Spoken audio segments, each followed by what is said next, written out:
तो आज के इस वीडियो की शुरुआत करने से पहले हम लोग ये कहना चाहेंगे भाई कि हमारे इस वीडियो के बाद हमारा एक इंटरेस्टिंग व्लॉग है, इसी चैनल में डला हुआ है 2 दिन पहले, उसको ज़रूर देखना, बहुत मज़ा आएगा। लिंक वीडियो के डिस्क्रिप्शन बॉक्स में डाल दे रहे हैं। हम एक ऐसी जगह पर गए थे कि आप टाइटल देख के ही समझ जाओगे। मैं अभी सारा खुलासा नहीं करूँगा, व्लॉग देख के बहुत मज़ा आएगा। फिलहाल इस वीडियो की शुरुआत करते हैं, इसके बाद उसको ज़रूर देखो, लिंक वीडियो के डिस्क्रिप्शन बॉक्स में है। नमस्कार दोस्तों, ब्लडी वाइब्स के आज के इस एपिसोड में हम लोग आप लोगों के सामने 2 भाइयों के साथ घटी हुई इतनी डरावनी घटना की कहानी लेकर आ गए हैं कि सुन के आप लोगों को अपने कानों पर विश्वास नहीं होगा। ये एक ऐसी घटना है जिसने पूरे परिवार को हिलाकर रख दिया। बिना देरी किए आज से 5 साल पहले सन 2019 में चलते हैं और जानते इस खौफनाक घटना की कहानी को। कर्मराज सिंह और ध्रुवराज सिंह ये दोनों सगे भाई थे।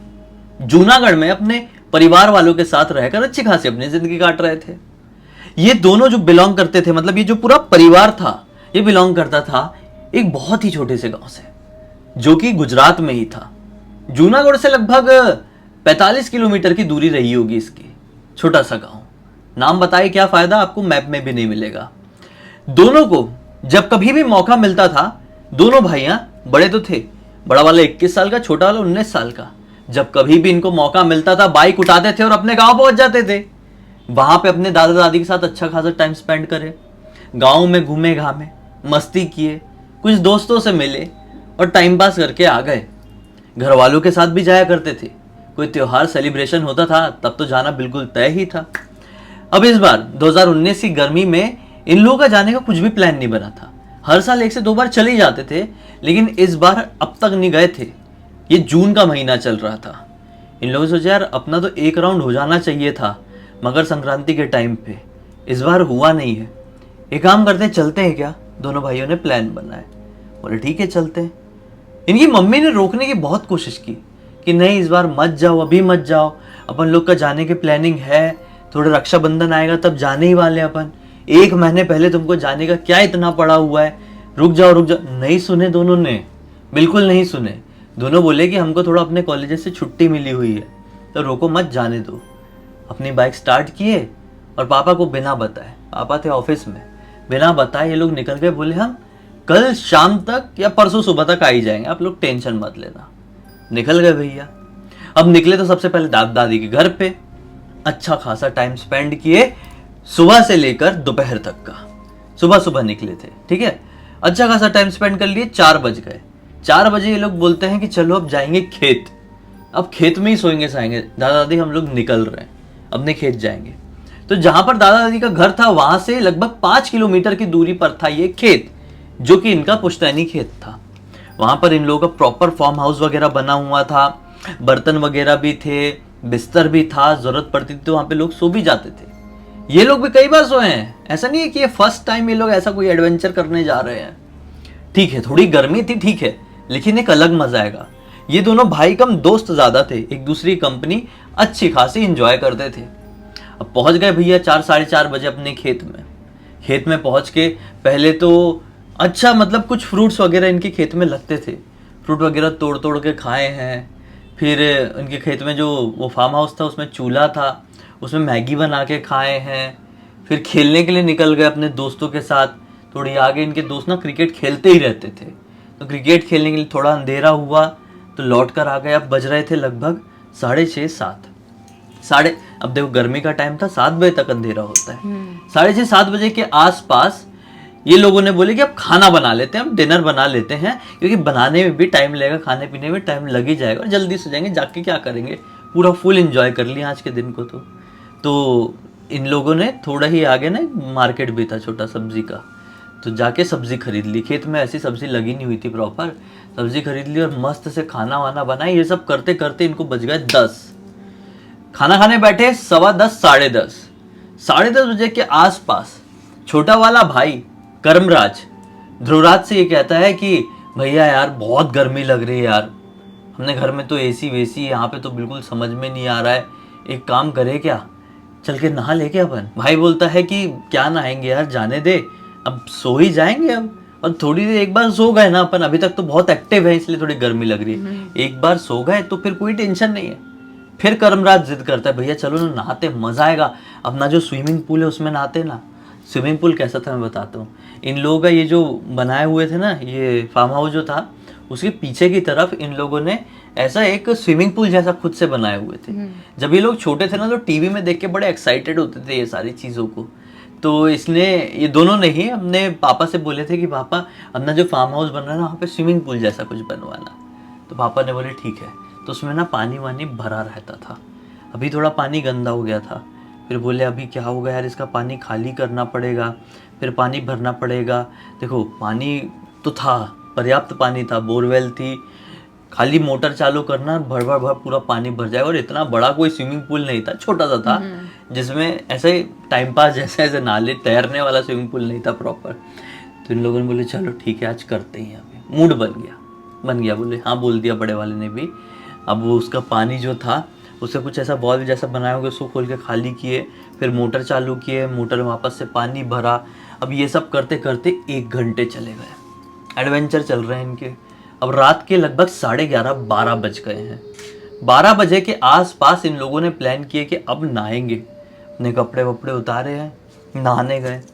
नहाते नहाते नहाते नहाते आधे घंटे बीते होंगे।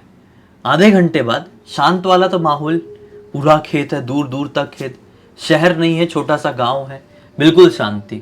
कोई छोटा सा मतलब कुत्ता भी भौं कर देना तो उसकी भी आवाज़ आएगी दूर दूर तक, ऐसी वाली शांति थी।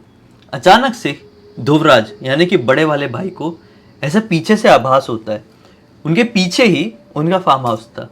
उसको आभास होता है कि फार्म हाउस में से हमको कोई छिप छिप कर देख रहा है। इसको थोड़ा अजीब लगा कि ऐसा छिप छिप कर कौन देख रहा है हमको। ये पलट कर देखने लगा। कर्मराज पूछता है कि क्या हो गया भैया, क्या देख रहे हो आप बार बार।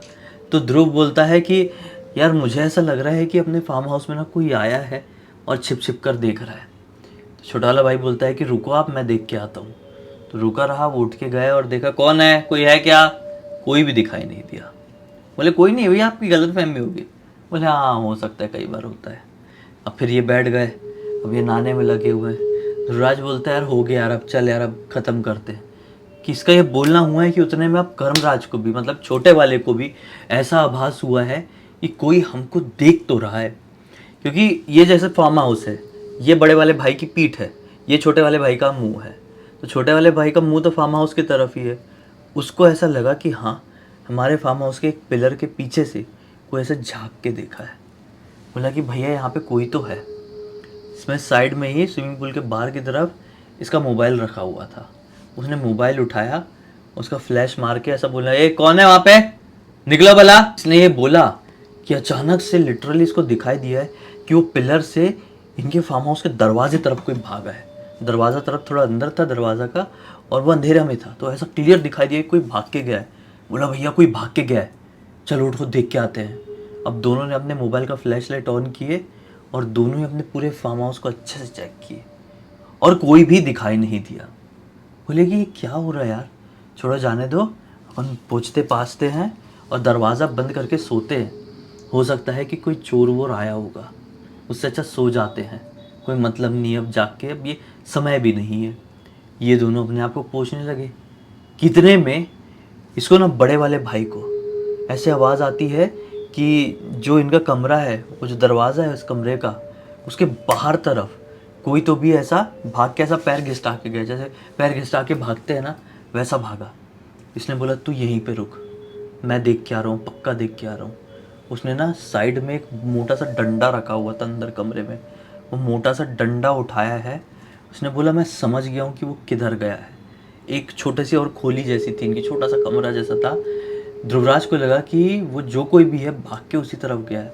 उसने वो डंडा उठाया है, अपना दरवाज़ा खोला, फिर वो छोटे वाले कमरे का दरवाज़ा खोला है तो क्या पाया कि सामने ना उस खोली के अंदर, उस छोटे से कमरे के अंदर एक ऐसा आदमी बैठा हुआ है जो कि एकदम पतला है, एकदम पतला। उसका जो मुंह है ना वो पूरा वाइट है और पूरा गोल और पूरा गंजा है और बहुत पतला दिखाई दे रहा है, और मुंह अच्छा खासा मोटा दिख रहा है और बिल्कुल पतला। और उसके जो हाथ वाथ भी है ना ऐसे नुकीले जैसे, ऐसी उंगलियां ना ऐसी त्रिकोण जैसी नुकीली है। अजीब सा कोई क्रिएचर था, कोई अजीब सा। तो उसे देख कर ना ये बहुत ज़्यादा ज़ोर से डरा हुआ गया, इसने बहुत ज़ोर से चिल्लाया, बहुत ज़ोर से चिल्लाया आ करके।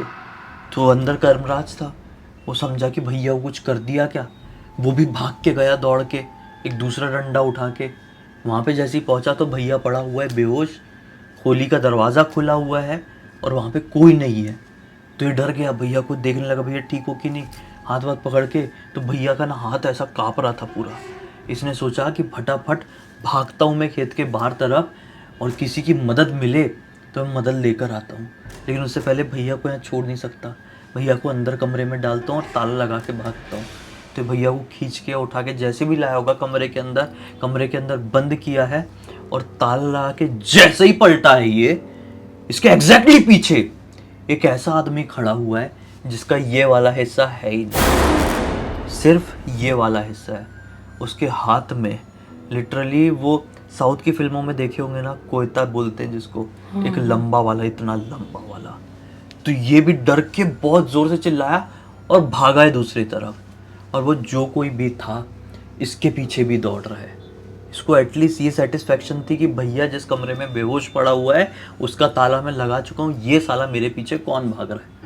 ये भागते भागते भागते भागते किस्मत से खेत के बाहर निकला, और खेत के बाहर ये जैसे ही निकला है ना, इसको इसके पीछे भागने वाला वो अजीब व गरीब शख्स, या फिर भूत शैतान पिशाच जो कहना है कह लो, वो दिखाई नहीं दिया।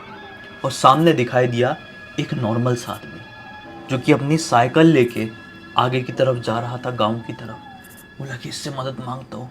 अरे अंकल सुनिए सुनिए, ऐसा बोलते हुए अंकल की तरफ दौड़ के गया है। अंकल सुनिए ना, मेरे भैया को वहां पे। और जैसे ही अंकल ने इसकी तरफ मुंह किया है, अंकल के मुंह को देखकर इसके पैरों तले जमीन निकल गई। अंकल के मुंह में तो कोई नक्शा ही नहीं था। अंकल का चेहरा पूरी तरीके से फेसलेस, ना आंखें, ना नाक, ना मुंह, ना कान, ना सर, कुछ भी नहीं, ऐसा प्लेन ब्लैंक।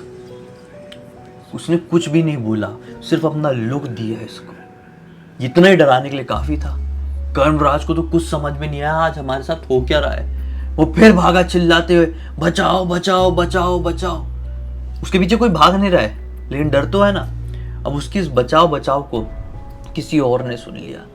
आस पास से कोई गुजर रहा होगा, वो भागते उसके पास, अरे बेटा क्या हो गया क्या हो गया। इसने बोला कि अरे अंकल जी, ऐसा ऐसा हमारे साथ हो रहा है, मेरे भैया बेहोश पड़े हुए हैं और कोई तो भी है जो हमको मारने की कोशिश कर रहा है, आप प्लीज जल्दी चलिए हमारे साथ, जल्दी चलिए। तो अंकल बोले ठीक है बेटा, चल चल चल, कहाँ है पे तेरे भैया, कहाँ है, क्या हुआ। तो भागते भागते भागते भागते भैया आए इन लोग अपने फार्म हाउस में। जैसी दरवाजा खोले भैया को देखने के लिए, तो क्या पाते हैं कि भैया का ये वाला पार्ट ये वाले पार्ट से अलग है, और भैया की ऑब्वियसली मृत्यु हो चुकी है। भैया ध्रुवराज की मृत्यु हो गई है। वहां पे पूरा लथपथ पड़ा हुआ है, अंदर का जो ब्लड निकलेगा वो पूरा कमरे में फैला हुआ है। ताला लगा हुआ था, कोई खिड़की नहीं थी, कुछ नहीं था। अंकल ने बोले कि तूने कुछ गलत काम, और ऐसा अंकल भी भागे, अंकल भी डर के। अंकल को क्या मालूम, अंकल तो डर जाएंगे ना इस सिचुएशन से। फिर क्या था, मोबाइल उठाया, मोबाइल से फ़ोन किया। कहाँ फ़ोन करता, कुछ समझ में नहीं, पहले कुछ समझ में नहीं आ रहा था। भूत से डरकर पुलिस वालों को थोड़ी फ़ोन करेगा, लेकिन अब पुलिस वालों को फ़ोन कर सकता था। गांव के घर में तो दादा दादी बैठे हुए बुढ़े बेचारे, वो क्या आते हैं मदद करने के लिए। तो फ़ोन करके पुलिस वालों को बुलाया, पुलिस वाले आए हैं, बस फिर क्या था, भैया को लेकर गए हैं और फिर अंतिम संस्कार वगैरह हुआ। उस दिन के बाद से कसम खा लिया कि मैं कभी भी अपने उस खेत की तरफ नहीं जाऊंगा और रात में बाहर निकलूंगा ही नहीं। आज भी इसकी बड़े वाले भाई की, ध्रुवराज की, बहुत याद आती है घर वालों को, लेकिन क्या कर सकते हैं। मम्मी पछताती है कि कसम वसम दे के उस दिन रोक ली होती, मेरा वैसा भी मन नहीं कर रहा था इन लोगों को जाने देने का, लेकिन ज़बरदस्ती करके गए थे। पापा आज भी इसकी मृत्यु का जो कसूरवार है वो इसकी मम्मी को ठहराते हैं कि मैं होता तो रोक लेता, तुमने नहीं रोकी इनको जाने से। इस पूरी घटना की जानकारी किसी और ने नहीं, बल्कि कर्मराज छोटे वाले भाई ने ही इंस्टाग्राम पर हमको लिखकर भेजा, ताकि हम सबको सुनाएं और सभी को सीख दें। बहुत ही ज़्यादा ये दुख भरी भूतिया कहानी थी। देखा जाए तो किसी की फैमिली के मतलब भूत प्रेत लगते हैं, लेकिन इंसान कैसे ना कैसे बच जाता है। लेकिन यहाँ पर दो भाई एंजॉय कर रहे थे, अपनी लाइफ अच्छे से जी रहे थे, और अचानक से वो जो भी शैतान इतने सारे दिखाई दिए, वो कौन से शैतान थे या एक ही था, उनको भ्रम में डाल रहा था, क्या किया कैसे किया, जिसकी वजह से एक भाई की मृत्यु हो गई। और उस दुख को तो ये जिंदगी में देखा है जो कभी भूल भी नहीं सकते। सही बात है। बहुत दुख भरी कहानी थी ये। खैर, अब इसी एक नोट के साथ इस कहानी का अंत करते हैं। अब तक देख लिए हैं तो लाइक ज़रूर कर देना, चैनल को सब्सक्राइब करके बेल आइकन दबा के ऑल के ऑप्शन में क्लिक करना, क्योंकि इसी तरह के हैरान कर देने वाले खौफनाक वीडियोस डेली आप लोग के सामने लेके आते रहते हैं। इंस्टाग्राम की लिंक इस वीडियो के डिस्क्रिप्शन बॉक्स में मिल जाएगी, क्लिक करके डायरेक्टली वहाँ पर पहुँच जाना। और इसी तरह की कोई भी कहानी, टॉपिक या जानकारी आप लोग के पास भी है तो लिख भेजना। हो सकता है हमारा अगला वीडियो कल आपके हिसाब से ही बन रहा हो। तो चलिए कल फिर से मिलते हैं, तब तक के लिए बहुत बहुत धन्यवाद। आपका दिन शुभ हो।